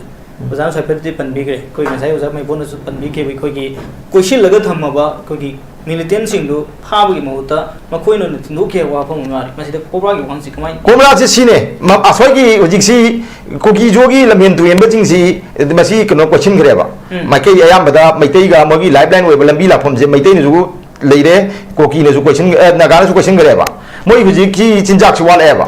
chinjak wa par moi chinjak supply je ayam matam da samna phane sangam ne ba moi ya samna phane bu chang adu ba samna phane he bu chang ji moi ji khang ye moi ji masen ma bai ne ga ne do adu mai na samna phane ji masen ma bai gi thak da mayam na maming biri je nang ne mo ni he bu chang ye khang bai na moi chinjak supply to ko do force am da leitre ba khang ye ba adu na kana tong ni home gi makha de leiba ami sai makha de leiba home minister gi makha de leiba asame phane lei ji gi ko ba asal pf su lei ba adu sel pf na combing operation gi min de la ga mi chinjak pi ba mo gi supply darkar le ba essential item mayam ma ko good choi ba te te ba madu supply to ba chak po rim ba su ya ba who knows aduna cobra si mai malan bi ne ba koi de ho po tam de ha je ba mi pharoi kaim to roi akoi ha je gi to pa discussion forum do koi yam phong na ha je gi ba cobra mi su pharoi khula ju pharoi phari ba khula ju khale ga plastic gi no mai ore me har po su gar khang dri ba boi di kam di kai na ga to khin na ba na hak ma pong oi de ba 10,000 plus le ba ching de khulai se automatic ra phan je khulai tariat phar ga side ta achievement ge khala ga to di sigum ba thabak ge to khin na ba ngak ne ba aduna masi akoi da thaji ngai wa da cobra je koma ba ta lian on ge koma wai ga ba akoi wakhan ta da ba gyan ma ga wakhan ma ga ta le do du gi type da hai ba phom ju oi ge ma du kana na wei le ku gi jo na wei hen ba ne ba du na ku gi jo na amuk lan akoi gi yam thina to ba ngam ba mo gi power moi ability ai ta re ko moi adu du mayam dai samna yam samna mayam da lok thok ne ni mai lok je yam moi je husi le film si dai ko gi je kongsun na sing do li wa phom se naga miyam da madim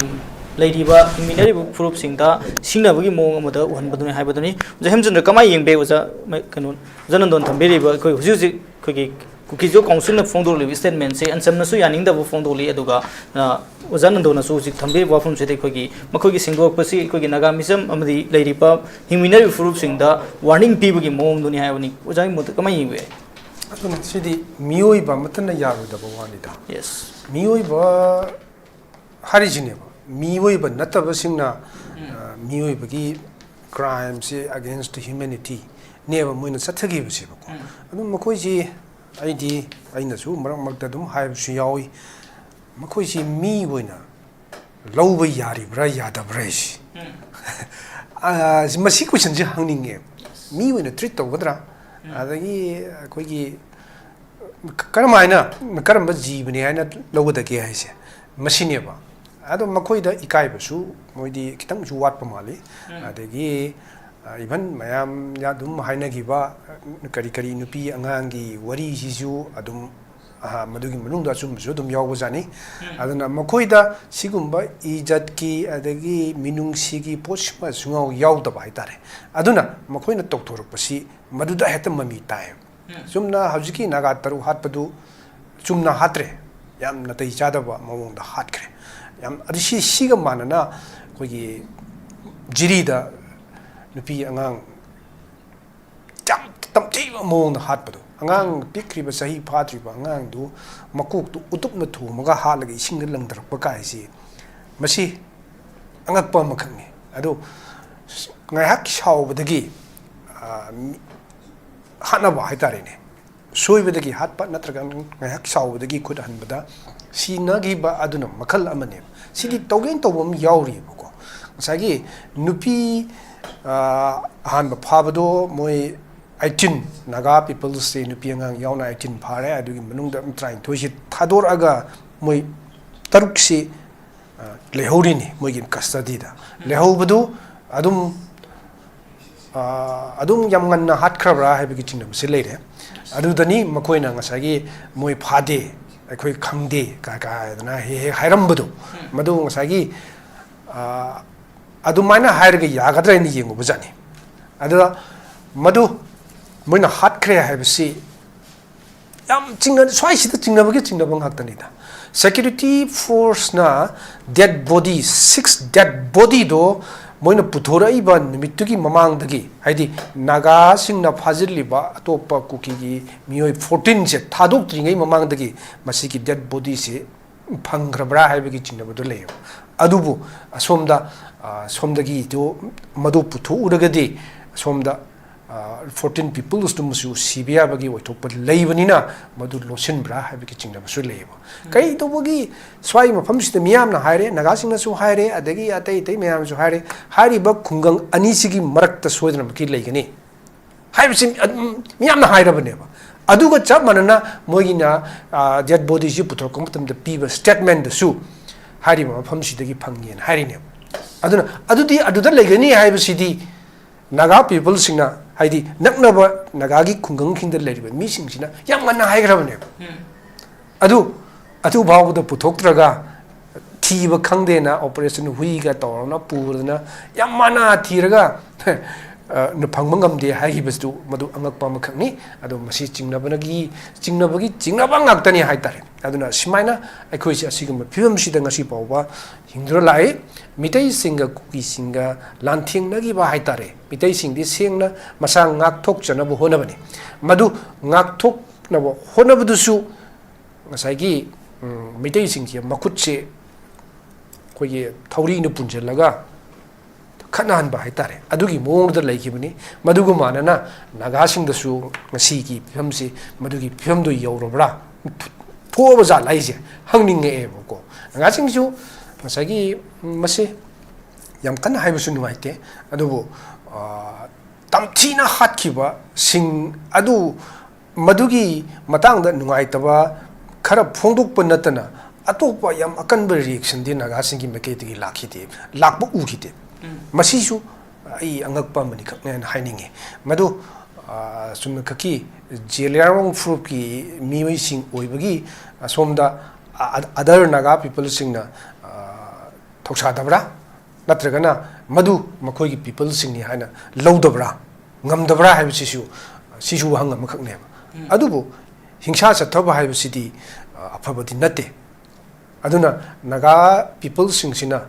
ngasagi puning pathana leibase masigi damuktadi yamna thanks to haitare maramdi masida hanara kana sinargadu si akoi ngaktane ba akoi maseng ngaktane ba ko aduna masida puning khara phathaba haibisi masu yam chumbra na khalle aduga ngasai kenona hangbada sida tampak taka phabse sum henjilakpodo kulai phai tampak taki phai chingdagi phai berel khara phai ada sigambagi mong adum uidana ko aduga khungak pasing phajana takatana phagalai handakta arambai mioi ahum fajinghibudu kare tongan ba action gi makhadane adum makhoi singdu adum hanjin hairaga leraba ngaktani da miyan nasu makhoi singdu masana nomai paning dana pagi bamta natte natragana moi masana akogi manipur police army dagi nongmai lakhibudo lakningdana laknate tangai padana hingnaba miyam gi punsi amasung lanthumse ngak taba yarataba maduna maramar kanda kogi nongmai do laurine adu madu surrender tawkiba matamda makogi mathakta ki samta lokhat loi haina matamdugi governor na hagiba natro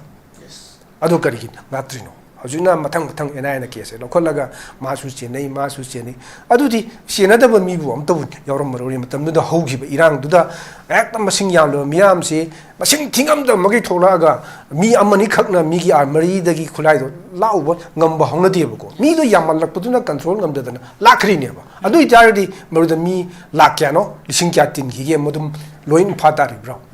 sinema harise ado masang ngak thok sawa hai bisidi luna yai masi crime natte khogi masi season ladies ko khogi bharatiya nyai sanhitya na anuba action do adugi section 34 musung 43 phawsida masang ngak thok sawa se crime natte hairine aduga UN charter gi article 51 da su masi masang ngak thok sawa hai se luna yai madu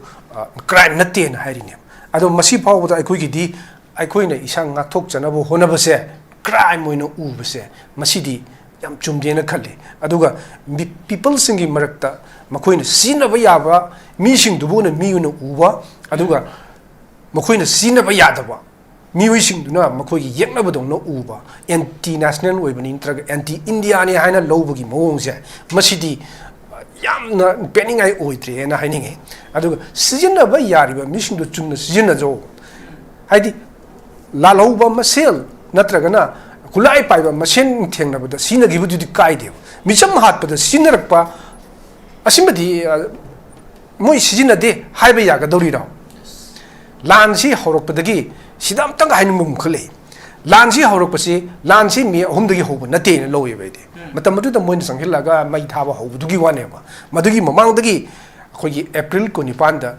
Chief Minister yang na sangaga da open gym thugai ba sitagi lancha hore na lobi ay adugi mamangdana dugi tang kuntaret na mai tai le kai da koi gi sanam gi temple thugai mai thado eba adi phiar ga mai thado eba masi hore bane madu bawa da control do tawwa ya badu ki mahutta Suchanpur da leramba commando sing lauthoraki that's why simasu hangbi abu wane ko aduga kun ngak pa singbu phargadi masana yajaraba security lapses legi haibada masana yajaraba matamdugi DGP kana P dongyang natro adagi home minister kana no moi masana emit toji natro security lapses legi rena adu itagadi mi chani ko humpu si hanbagi responsibility se moida nan loidagi maram kai lege moina soibadagi mi si natra public ti masagi anger dun maram kan da hanare hana badugi responsibility se government dun lohum thoktra hamita aduidi makoi do kari gi haju pawo book to dream maram kai lohum thokro moina soire na moi masana emit to jaraba natra yajaraba natra haidi moi madam du da security lapses lagi se moi yajai ne ba yaragadi makoi gi mathakta kari gi action lokotri no book to tri kai no tawram ba yaina irang du Suchanpur gi khulai pairaga torbung ta na kilometer 10 kilometers hena laga yum thugai rakbu adwai da thingho bu yabadu thingho da na even Suchanpur gi lakpa police personnel sin no baw tiar gya se asom da mathak am da thingna bo hona ba sin do onchelaga tiar gya soina kapim ne adu sikari no adumdani mayamna masidi thoke na thohanba adugumba conflict amakak ni na hairesi masidane violence amakak ni hairesi masidane aduna masigi responsibility je matam dugi DGP matam dugi home minister singda fix tawhum toy aduga masigi mi siriba mayam sigi daito su moina logudawni adu haujuk phawba loisinba ngamdabase mase India government na masigi responsibility ju logudabni lotion gi hardi India gi atopa state to oramagadi nonga pharo nini pharo dwaira dum lotion gi ni ngasi gi na ekoi dana sahi ahum hena chalan mai je mase yam chumdaba mu khangni aduna masi maina sum chathaba haibse ekoi gi narol si inkhal laiba phathaba ngam hodaba narol sing se he and the anti national oirak pe ya na swai thamjage film sida government sabsaba tofom topu nium sumna tawdragari matuna hena fajadaba pamdaba falsing lakpi yai haba khondani am noise makha tabsu ja maibonda laksage hojik leri film sida oja hojik saida gi swaina ba ojanan dona sojik thambiram ba manipur yorakpada khwaida gi india gi mapangal kalba force mani hairi ba cobra asi koma olabra haibasi ojana so sang sai horakpada thambi gre oja kamai yengbe hojik manipur gi irang asi loisin hona bada cobra na logudaba thawdang si khoi hojik lenga pairiba singi saida gi yam sawba sa thajaba makoi lagadi manipur santi purok nabilambi su soidana maki puralagani haiba yamna thajaba thambani adubu makoin tawthorokliba thawong sing asi yengraga na de je ojando da thambiram badai koi cobra si manipur yorakpada koma olle haibani wafum si kamai be oja makhatabi mangasa ase cobra haiba company se India da yam maming leraba yamna miyamna singthar leba battalion amani yes Masina toba ngamba haiba bo nationalizing Chhattisgarh kumba Jharkhand kumba Jammu Kashmir kumba aduga insurgency yam akanba state atopada yamna sijinaba mani maduda success oidaba leite rom success oin lobtabani asigumba mapangkan kallabana masigumba maming leiraba organization amakakna Manipur gi situation asida salangnaba issue amakak leiba mafam asida kaigidamukta government of India gi home ministry of affairs na Manipur da kaigidamukta tharakpano haibse akoi miyamna khangba khangna macha mu oye ba masi cobra haibasi yam asung tawbo ngamma aduga mi lising moida tawraga surrender tohonba khonba ka maoist singbu muthatpa khoppa singba yam tawkhaba organization da mangjin thaba de India na masak khanglaba aduga atoppa country gi singsu masak khanglaba singba company amani aduga Manipur da lakpada makhoi gi activities ki udabno makhoi na changsilak pada hekta mina public singna lana hek ubiya ba makak tokthok si kaigino Manipur Pajamian Kangadaba Amadi. Masida aina sum thamjagi ko. Cobra na Manipur lapom tundamiam hai maham we haire khana hujing hada mahu chamlaba cobra ni dum hailakna bire aduna hojisu hairi masidi koma we habido. Masi kaigino masi punama haiji kaigino kai cobra kai dorubugino aduda koina aina thamjani point misi hairi se maramdi Manipur asidadi tonganba mukak government of India gi amkak leijeba kamasi kai lei haimam tamda brahmadi gi lakpa foreign gi lakpa atop mitop singda lakpa asi punamak ki terrorist miyam insurgency punamak militant punamak asibu government of India gi Ministry of Home Affairs khada suspension operation haina amkak thammeba makoibu masi punamak brahmari sangsilap punamak asigi hariba cookie gi singsi moi suspension ro mak thamlaga leiraba pot sida kamaini tawi moi gi ground rule da iriba punamak government jaga understand da inakri punamak adu kamaini leya Manipur hariba punamak si Manipur da leiba masi insurgency miyam sibu kanana yengsili government na mukoigi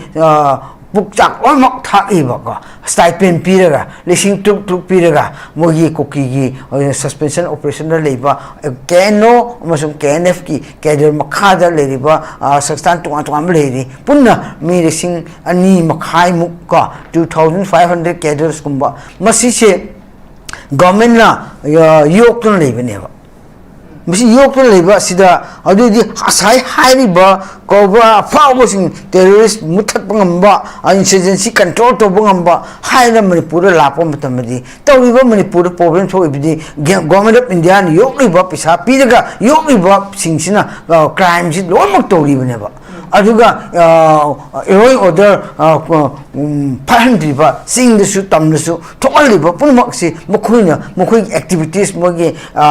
terrorist activities punamak tawriba mi hat pa khangde ama toba khangde lolma lambi ra sumera amma gamma nusitana mi hat pa punamak asi punamak si mokoi ne tawribani adu tawribuduna Manipur pajamiam kamai yengi adu di masi cookie sing tawriba punamak asiri cookie jaw sing tawriba punamak asiri masi yade masi control ko view habisi Manipur pajagi apam baneba adu government of Manipur sina kaigino khutha ngamdribno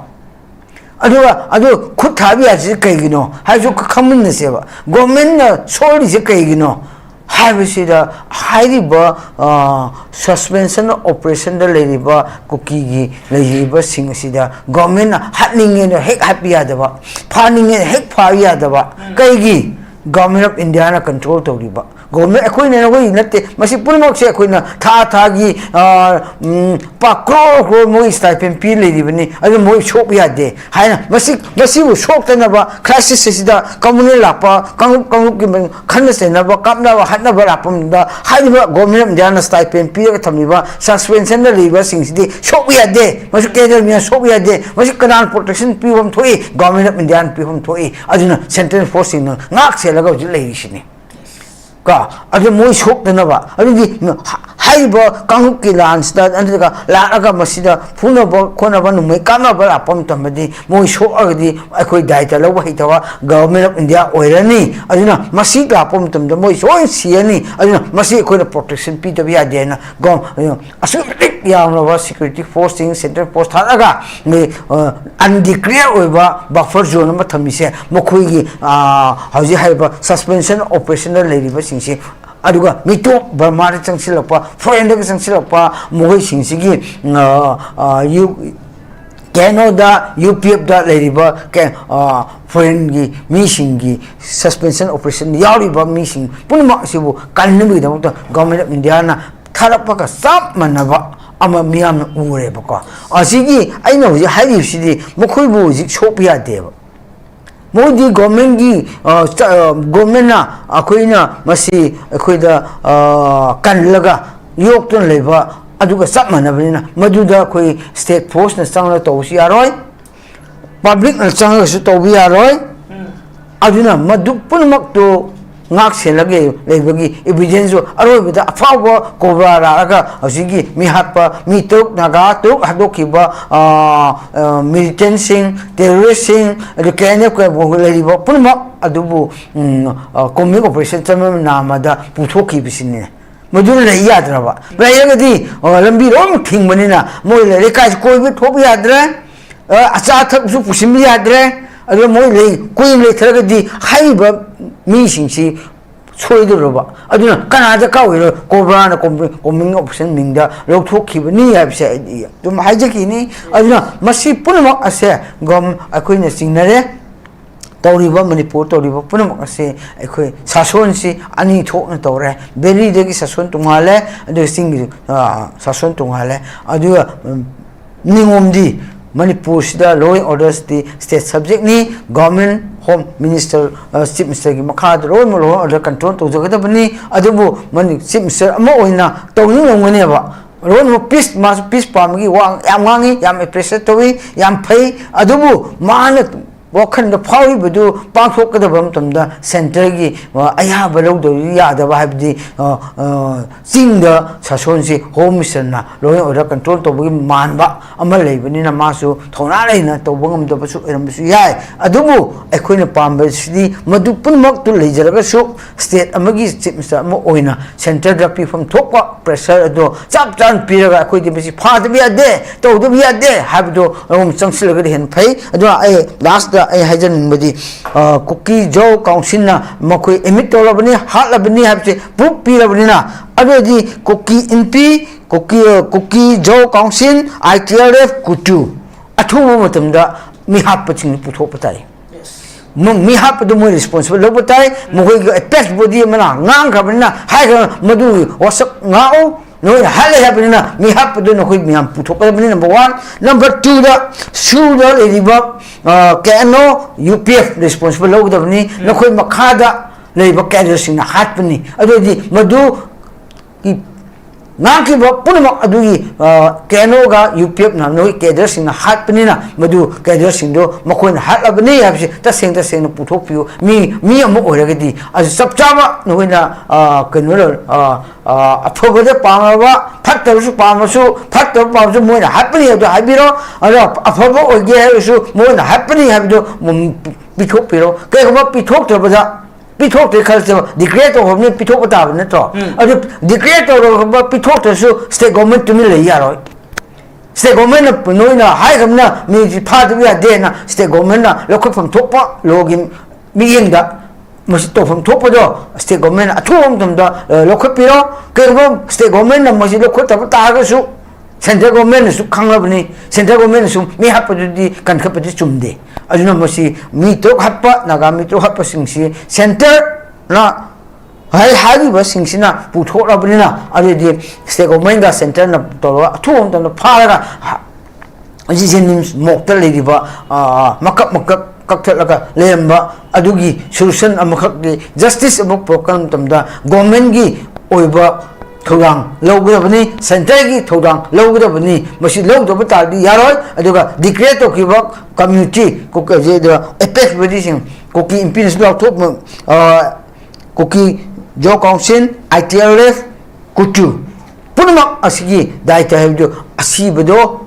hakibedo adugi mi do puthok Faudi Nagana copy Sungamoy, Aduna Masigi, Miangi, a chumba, Putoki Hagadi, Madu, Mihapasinto, or a tomb, the Miami man put around said Tamjig. The Tintano Sam to Tamjig and Zandra Lady Film Sida, Uzan Savi, but लेंगाकपसे अनि थोकपगी मोंग मालबरा अखोगी तंपाक सिंग से मानद्रबरा सिंग फाबना खुलाई दंग फाब अयामबना सिंग फारकपसिंग सी खै खुलाई Kharag फाबगी mummy उबा दुगा तंपाक्तना no मकांदने खै Manipur police की pace सिदा अखोगी मिसम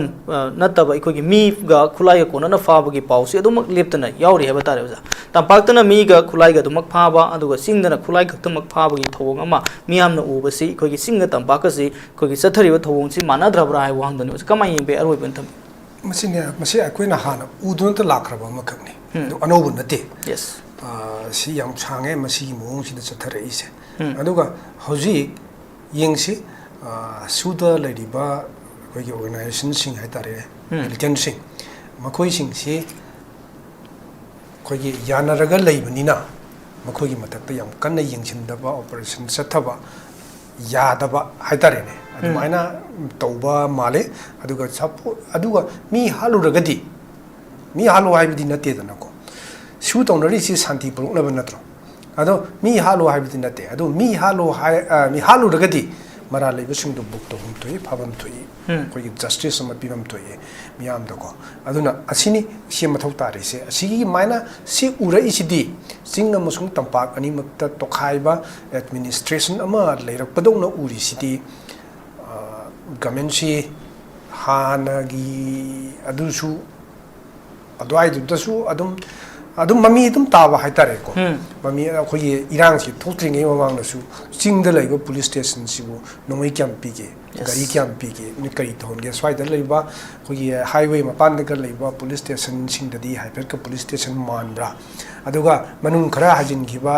district सिंगद लैबा police station अदगी CD खुलाई कम पीपोंटेदा police station अमा लेदियादा मी हांगमनिना अदुना लेहनबगी मोंग दुनिया ब्लाकरिसे दुमाइना सुम चथाबा अदुना पुलिस चु ममिंगदगी ओइना लेहलबनिना मसागी अरानब तौबसिंगदुना मोइना तौनिंगबदा तौरप कांसिदा कंट्रोल सिंगमदो अदुना मखुगी अदुनानी बाय चांस अखोगी लूप सिंगी मरक्तगिसु खोइदि मणिपुर गवर्नमेंट की मखादा लेती कायना हे हाइरक यावरइसे को अदुनी सिगुंबा फिल्म सिननी सिद कंट्रोल सिंग अमुक्तबा अदुना मरम कान सिगी फिल्म से लापा अदम मणिपुर तंपाक्तदी मसी पुरा ओनबनी चापसाना पुलिस सिंगी मथौ तौई उटली अंगमबदु उटली अदुम सिदगी हे खितंग हे हाइदोखि कांद उपाय लेतबगी मो दुनिया बलेरिस अदु हजिग मु इरांग से लाखरबा मतुंग सिददी अमुंग हेना साथीग्रे अद सेंगना हौजिक मणिपुर दा पॉपुलर गवर्नमेंट अमल लेरे लेरिबसी कया यामना मतिंग लेबा लेतबा याम हाइनिंग्रे अखोय दुम उरेदनको अद पुलिस डिपार्टमेंट सी मणिपुर होम डिपार्टमेंट मिगी मखादा का लेबा जाला असा हांगिंग पाइ तारेको लेबमदी मसानदी लेगदबनीदना अदो लेब्रा हांग इस मसी अंगपा वहांग अम उइगदइनियमको अयें याम तुंगदगा मसी हंग इजी कमाय तौजाना कायना हाइना हौ तौजानी अदा पुलिस डिपार्टमेंट से होम डिपार्टमेंट की मखादा लेरिब्रा टोटली कैनोना पाइग्रब्रा सेंटर ना पाइग्रब्रा अदुगा मणिपुर पुलिस ना law and order ngaakpada assist tongranaba lakiba central forcing se Manipur की होम डिपार्टमेंट कमांड तोबंगम्ब्रा हंगदुरिजिबो को कमांड तोबो सत्पे वादी लेत्रे याम फजबा मसागी अइन सोशल मीडिया दा अमखक नुपी अमखकना फोंदोरपा अमखक उगी याम पनिंगदे हाइनिंगदे हाइद्रोसु यारे मेमसु हेना दम तानरबनी अदो मणिपुर गवर्नमेंट सी लाइव सेंट्रल फोर्सिंग सिना मवादी लौद्रे सुक्लो लौद्रे हेन लौबी अदुना मसिना सिगी फिल्म सिना 100% मसिगी कैनुसी लॉ एंड ऑर्डर नाकपसी अखोगी स्टेट सब्जेक्ट नीना हारगसु हजु ओरिबा फिल्म सिददी स्टेट सरकार की स्टेट गवर्नमेंट की होम डिपार्टमेंट की मखादा लेरिब्रा हाइबसी वहंग अमो ओइना लाक्लबनिना सेंटरना करी तौरकदगे हाइबदु उपाय लेतबनिन हाइतारेको अखोई कछु उपाय लेते कछु तौसु ngамद्रे अदगी अखोगी मतिंग थोकपा लीडर लाक्प्रा हाइबसु अखोई हजु फावगिदि उदे लौई पॉपुलर गवर्नमेंट अमा लाक्पा अदगी चीफ मिनिस्टर खेमचंद लाक्पा होम मिनिस्टर गोविंदास ओबिरक्पा थागली अदुबु अखोइना पामबदुदी सिदगी हेना कितंग मतिंग थोकना हाइतारे मसागी सिदा ओरिबा फिबमसे सेंटर दा फजन मतिक चाना information si piba ngamba adagi akhoi ki apambana sini ha si phondok ngamba yadragana madu yaraktragana yadriba karigino haina takna ngamba haitare adu maina toba chingmusing do pame madu mak akhoi ki hojik lari bu ching asina torakani haibagi thajabadu phondok sari aduga torok pasu oisano aduga karimtang ngamoidabu oiragadi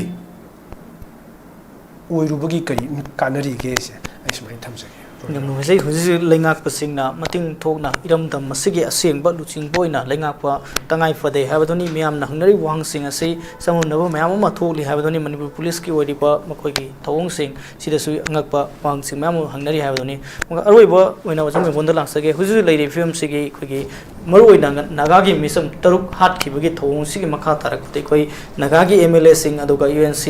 Home Minister Meecham Unakhre to makoi ge masigi matung dai koi miam from Pangtola Kanda Hena akan bakung sing sangsilak na nabagi thawong do lakpi ai hawa from Pongdong na habatare roi buna kamai ne yeng be usa lady ansa se tentak na sum matam leitre aduna masi khoi gi leiba United Naga Council amasung nga handak ken to kiwa naga gi leadersing Nagaland gi Manipur gi bulaga na amisa unakiba ase khone yeng ya base exactly nati ko okhoina sum khanbeda naga gi problem chu leiba naga as the whole leiba state tunga ma leiba gi problem sing ki chu tanaram bedi yai aduga haidiba adugi the tana beduda hojik manipur da oina manipur gi representative oina su deputy chief minister sum yaure aduga india da alliance riba npf ki president su yaure aduna leiba ase hojiki naga gi taruk hatkiba aduga declare su to khroba imi to khroba asim maram su khatang di discussion to ngotra na khanle aduna toriba mi yeng sida khoina sum thamjoge da budi akhoi toriba naga singna hoji kuki jo council na lauthokre haina akhoi tumina legi da nate lauthora brina akhangla brina government na masim matam sana action lobby ta gadi hoji leliba UNC na amasung Jaringlong puina or any sangstan khana hoji blockade khatori aduga hoji ki chathok chasin yadri asi punma asi kui tharab ta gadi masi akhoi sidi henba incident kya thok piari ko misi mina se en thok piya ba leiri asi punmak si thohan denaba habsi kana daka oi moina state government di mathau yam chaung le aduga ani shubida central government di mathau yam chaung le asi ba spread to thok tanaba irang si fatabasi sum continue to handanaba aduga masidi ahemba thoktanaba habsi moina yengabadi government manipur ni aduga central government ni masida koina pinto janimbadi hojik aikoina yengba mi yengda aikoina masi solution je kamane pigani government da idea fajana lauraga decision lauraga ngangbiu aduga matang khaki oiba madugi hangni badugi khumlam ga loire haibadugi khakna taba tawriba issue si manipur issue ni misi minato isi manipur gi problem ji achoba issue mani aduna masi shop to won tamda manipur da peace hanna la halningi ba honorable simchana matam kibita akhoi amaga nusi chana lemina khakada akhoi peace work ni amni hadu chunmeba adudi peace work pe ane bugi thobakti government na to pham thok tabra adu to view habini aduna masi ko kijau singda ina last da pin to janing badi akhoi nakhoi akhoi hojiki leiriba issue sita nakhoi ki aron ba leiraga su asigumba sidi micham pajada heart pipe sidi masigumba satha pipe sidi asumba kongthang natte aduna masi athubada mi hapado puthopada no instip loba daka oi as a pest body oragadi aduna Altoriba, Aduga, Manipurana, Hajanumana, Asida, Manipur, Sida, CRP, Dizina, Helapadakino, Haikiminico, Manipurda, Numay Piraga, Meecham Marathon, Numay Pai, Ubo Copare, Kudakta, Excelowini, Aduga, Carpet Hacken Heaveny, Muy order. Masi DG Mana, Laga, Masi Deputy General Manakak, Data General Makana. Phongna press the ngangki ba si Manipur sida honorable citizen haiba central gi DGP ma CRP ma ngangi ba si honorable citizen gi or home minister gi aya ba lo ki bra natraga di mukhui lawdra di center na mukhui gi linga play raga center gi home minister gi aya ba de gi mulau thok am su yai ba ko aduga di haiba law and order si Manipur sida laili ba si state government makutta leitre center makutta leire ha si aduna proof oire ba ko masina aduna ni akoi Manipur tholoi ba issue asobo su pick ba su to yu punmak se mukum matang chana control to bungam de se madugi oir masu yai haina ko I am Tumjagi. Yes. Yam noisy. Zik lady film sida Meecham Hattoklaga Lankhre Soikhre Haiba Yaroi, Marie Lainaba, Mara Labasing, Sienari Basing, Pangpam Tokpa, Ain Goiba, Dandi Matiksana Fangama Tangai Fade Aduga, Siena Kribasing Putopa Ngamdrabasu, Masana, Yazare Hariba body singuda, action localaga, Makoida, Sienari Basing Putokan Batangai Fade, Aduga, Kukizo, Miam Nasu, Koi. Tamtiba mi hat adu senere besing losin non thambagi mota miam da futhokna mat sanaba mara leiba marali matuina phangpham to bodu phangan tangai phade haiboduni yam noi jing asi khana ne saru yabiriba ike na kanding sinberi boza HEMCHANDRA SALAM editor ICHEL express made boza MEIBON PHAOMEI president ZUCM boza nibu kaknu bozari miang tabe puno bozaroi boina ikonon kurumjari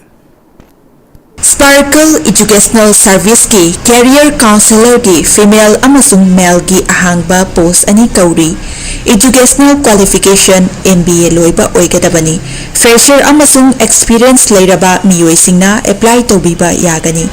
Hena akupamarul kidamak 7005063196 natragana 9366230077 da contact tawiro natragana aikogi office Sparkle Educational Service, 2nd floor, Northeast Window TV Building, Hata, New Tikon Road, Imphal East, Manipur, Lengsin Bira. Hakchang Panatamgi Hairabadi, Iram the Masimakta the Laiba, Kwaidigi Paraba Hospital Singi Manunda Ama Oriba, Babina Hospital Lizari. Mapamasida, Hazaba Yarabamadi, Seriam Chandana, Specialty Kunhin Badana Layang Bagi Kudong Chaba Pizari. Pediatrics, Cardiology, Cosmetic Surgery Amadi, Specialty Makal Maka Kayada, Aikogi Specialist Singna, Marik Chumna, Kawai Hakchang Yauna Laying Zari. Aduna, State Wangada Mukari Chalugani, Aikogi Manipur Hogiti, Awang Bataki, Healthcare from Labada. Matam Mangan Biraganu, Sel Henating Biraganu, Aikogi Specialist Singdagi, Malengi Apabataki Lion Patapiyum Pam Oiba, Service Lobby. Babina Hospital, where hope meets compassion. Akupamarol Vidamag, Babina Hospital, Saziwa Gel Road, Kabay Soy Imphal East Lengsin Birau. Natraga, Aikogi phone number 6909390666 da call to Birau.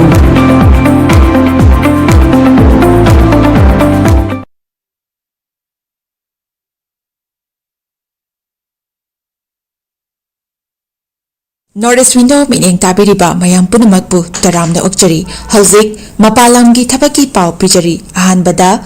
Atubagi Oina, Dubai warehouse worker gi Tabak Gauri, Hairiba Tabak Asi, apply to Biningba Miyosina, presentable and good communication skill Leibatanatana, Masagi Chahi, Kunmatoi Dagina, Contratariat Paubada, Leiba, Oibigadabani, Hairiba Tabak Asigi, Pizariba Kudong Chabasing Adudi.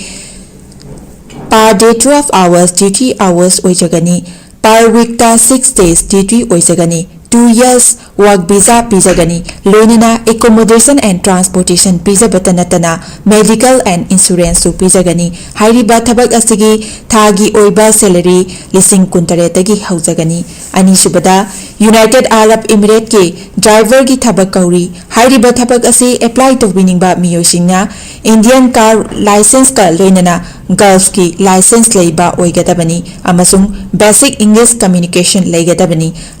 Haiba tabak asigi Indian license paibiba miyoisingi thagi oiba salary di lising yankhaidagi hauzagani. Gulf license paiba miyoisingi thagi oiba salary lising yankhai mangadagi hauzagani. Ahum subada Beharan Water Park ki female retail staff tara kauri haiba tabak asi apply to biningba miyoisingna retail experience leibaga loinena yamdrabada 165 cm ki changda wangba oibigadabani thabak asi tauba miyoisingna piriba khudong chaba sing adudi accommodation transportation aduga duty meal su pizagani hairiba thabak asi thagi oiba salary lising mauda taretagi hauzagani Pamarol Gidamakta 7005273217 Natraga 9366230077 Natraga Aikogi Office Northeast Window TV Building Hatta New Chekon Road da Lengsin Birau